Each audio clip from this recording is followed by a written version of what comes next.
Hey guys, subscribe for daily content. And if you're shopping for gear, make sure you check out the description for the newest items at some of the very best online retailers. There's also links for some of the items that I personally recommend. Thanks! What's going on YouTube? Metal Complex here, and today I've got another interesting knife review / knife overview to share with you guys. This is the Kizer and Dmitry Osarenko. I am so sorry if I'm mispronouncing his name. D.O.C.K October, or October. It's a D.O.C.K, right? I assume meaning Dmitry Osarenko Custom Knives October. This is a knife that I have reviewed in budget form, but this is the premium version in CPM 20CV and titanium, which has a really good price tag on it. That's something that we expect to see from Kizer. They regularly do that. I will link this knife down below, both the premium version and the budget version, so you guys can check it out if you want to. Thanks to Kizer for sending this in for me to take a look at. Thanks to my patrons for supporting me, and please make sure to follow me on Instagram at metal_complex. Let's go ahead and get a measurement of this guy. Overall length of the titanium October coming in at about 7 1/4. Blade length is coming in at about 3 inches. Cutting edge is about 2.5, thanks to a fairly large choke up position there. Let's go ahead and do just a couple of size comparisons up against the Ontario Rat Model 1 and the Ontario Rat Model 2. You can see here this is more of a Rat 2 size knife. It's just a little bit taller, a little bit thicker. How about up against the Demco AD 20.5? Similar ergonomic lines in the sense that the main areas down here, we've got a semi choke up position here and then a forward choke up position here. Obviously still very different in terms of ergonomic profile. And then let's go ahead and put it up against, I don't know, how about the Demco, I'm sorry, I've done that twice now. The Ritter Hogue, or in this case the, listen to me messing this up after 2,800 uploads. The Benchmade Griptilian, or in this case the Ritter Hogue. Jeez, I need some more caffeine. And then up against the Spyderco Para 3. How's the action on this guy? The action is plenty good. Once you release that frame lock, it falls. It won't completely and totally fall shut on its own, but it's very close, and I would imagine over time it will definitely do that. Let me say this.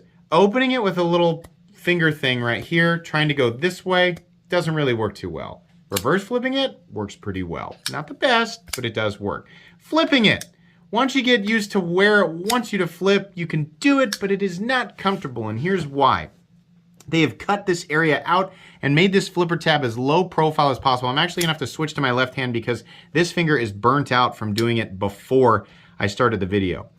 When you light switch it, it's got a decent detent, but because of the angle of this and how low profile it is, you really have to get after it to make sure that you get it. Once you do, your finger falls down into this flat area right here, and then the rest of the ting comes around, and it doesn't really pinch you, but you can feel it, and it kind of pushes you back off of this area, creating for kind of an awkward flipping experience. And I don't feel like the full amount of power is translating from my finger. It doesn't feel super satisfying, and honestly, after just 5 or so flips, it's a little bit painful. Not my favorite, but I'm really glad that I have that little, opening hole there so I can do the reverse flick. Honestly, if I was gonna keep this, I would just only use this, right? And if you're wondering, like, why aren't you gonna keep it? Let me tell you why. Because I own like 120 knives, right? It's really hard to keep everything. I just don't have room for it, right?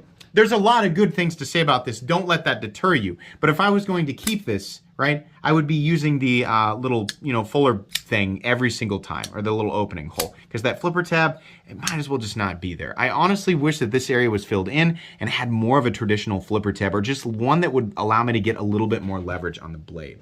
Let's go ahead and do carry profile. Thickness up against the Spyderco Para 3. It's about the same.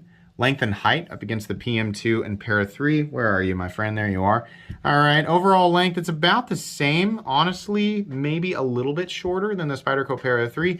Definitely shorter than the PM2. Maximum height is actually down here. And even there, the Para 3 is still a little bit taller. So it shouldn't be too uncomfortable in the pocket for most people. Let's take a look at the inside here real quick. I believe there is a little bit, we in moonlight, we need it a little brighter. Yeah, there's some weight reduction, some milling for weight reduction on the inside. What are we looking at for materials? We have nicely textured titanium, and then, does it say right here, CPM 20 CV for the steel. All right, weight. Coming in at 4.16 ounces, so the ratios are not perfect. It's definitely a little heavier than you might expect. but it's not anything that's going to be super bothersome unless you wear athletic shorts every single day. It might feel a little heavy. The balance point is honestly right behind the pivot, so it really doesn't feel all that heavy, especially when you're choked up. Not bad. Let's go ahead and get my tools out for a hardware check. My tools are very inexpensive and very recommendable. You can find them right down in the section of my description that talks about the tools I use on this channel. We have T8 for the pivot, which is pretty normal for Kizer. And then we have, surprisingly, T8 for the body screws, which is not normal for Kizer. Usually they're just like, oh, we love T6. We have this little sort of floating or just sort of press-fitted secondary standoff here, which is kind of neat, right? They've minimized the hardware. We've got all the integrity of, you know, a double standoff pillar construction knife. They just don't require any screws to release it, which is like, yeah, we should be doing that like all the time. There's one screw and that's it. I like this. Like, maybe I should redefine what minimal hardware is, because honestly, they could mill pockets for these standoffs, like to just lip them and just set them in there, right?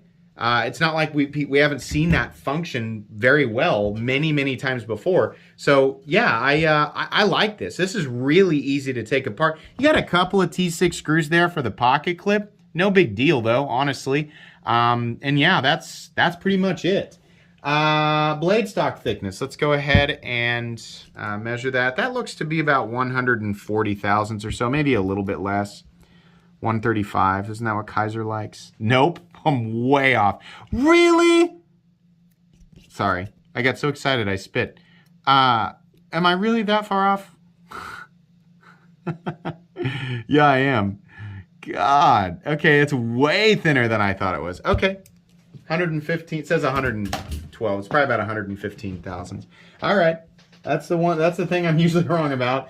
We've got everything down there. Yeah, let's go ahead and get into the meat and potatoes here. So much like the other dock that I reviewed, this has a nice choked up position ergonomic profile. Very comfortable to hold.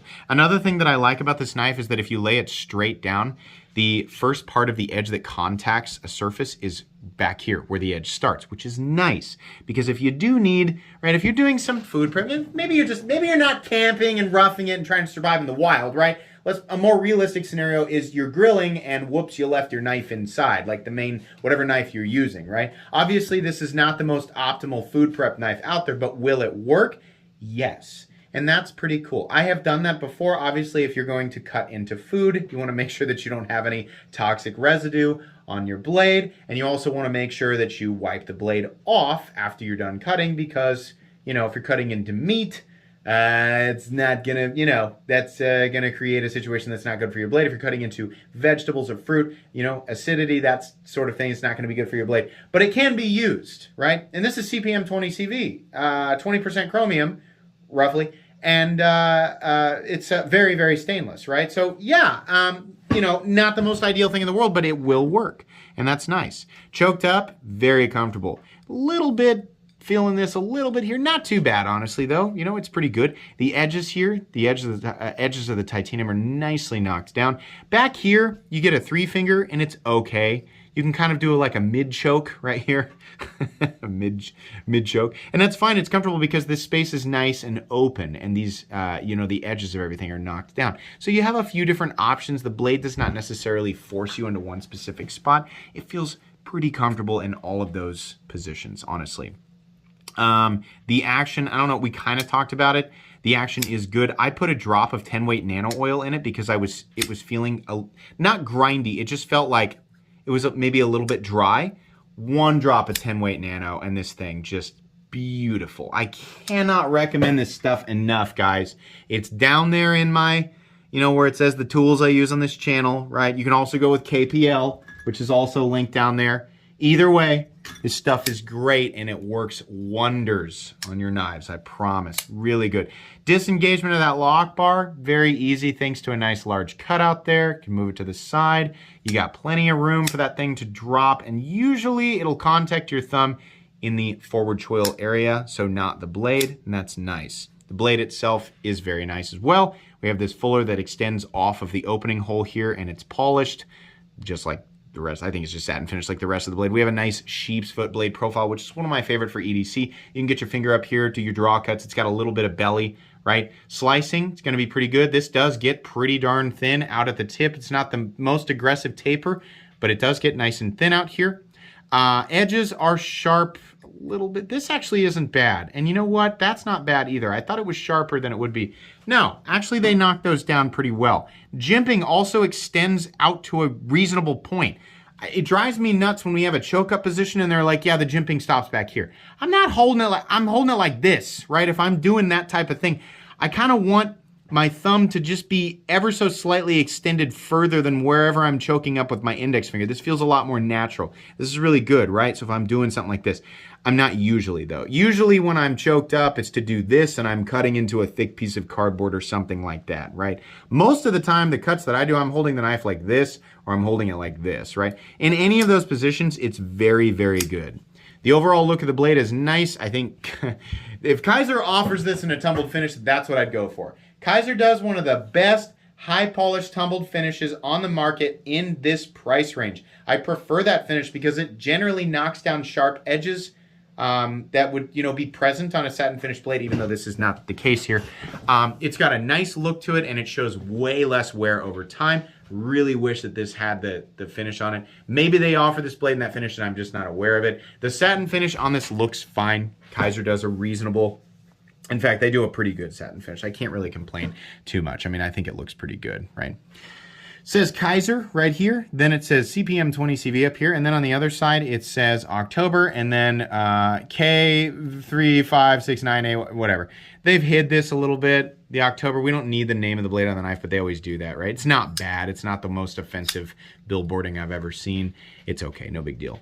Look at this nice, big, wide pivot collar. I've been complimenting this lately, companies that have been doing this, because you can actually see it. It actually provides, not saying that you couldn't see smaller pivot collars, and on some designs, a smaller or thinner pivot collar looks a little bit better. On this, I think it looks good. It's kind of like a gold, and I'm gonna guess that's just, anodized titanium.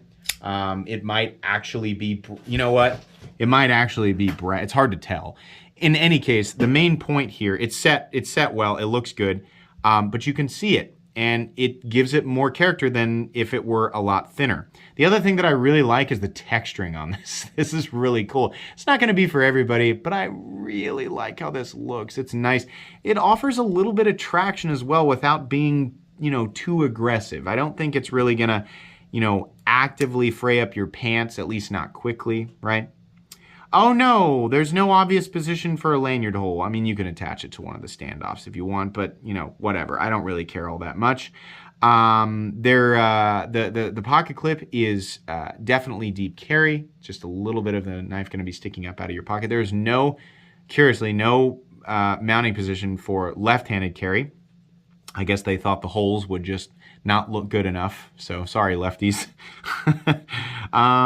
The relief cut is interesting. It's kind of like a three-pronged relief cut. Sometimes I point that out, sometimes I don't. Looks nice, right? Pocket clip. They did not give us a milled pocket clip. Really wish that they would have. That really would have been a nice cherry on top of this design.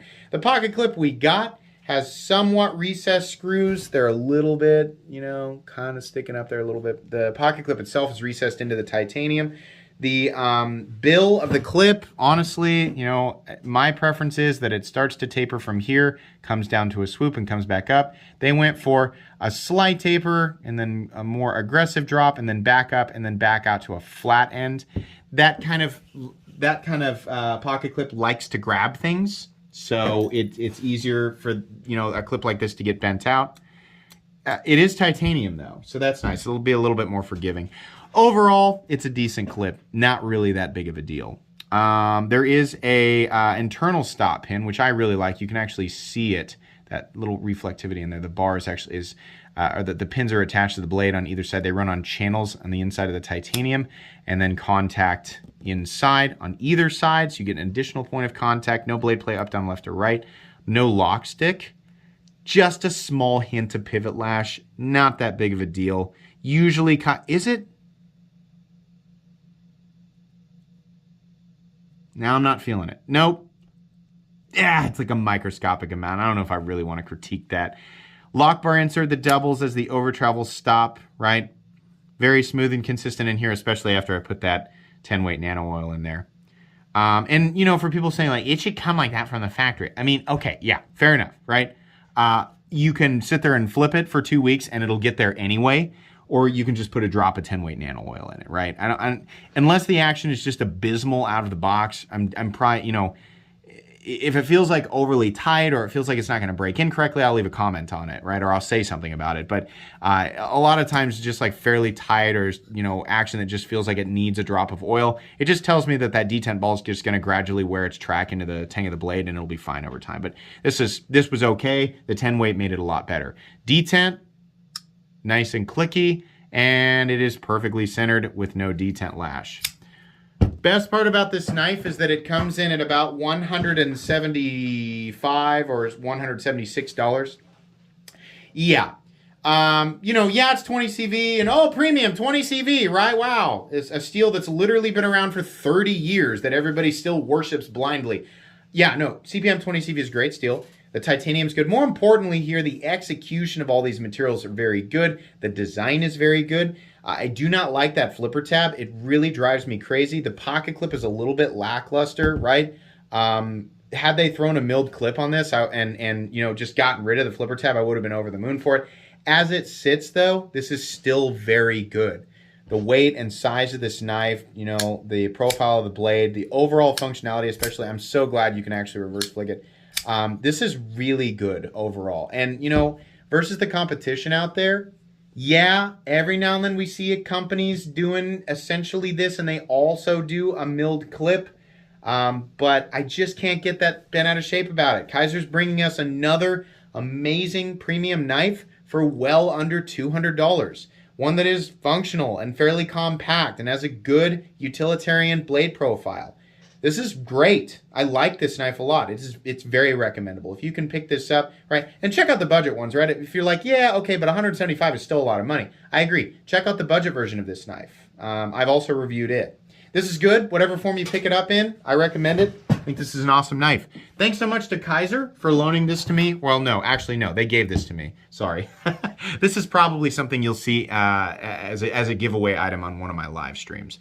But thank you very much to Kizer for sending this in for review. Please make sure to follow me on Instagram at metal_complex. If you enjoyed this video, leave a like. If you'd like to check out my other content, I do, of course, have lots of videos of knives that are either expensive or inexpensive that I do or don't like, so check those out. And if you enjoy all my content, go ahead and click on that Metal Complex logo right there and subscribe because there's definitely more coming.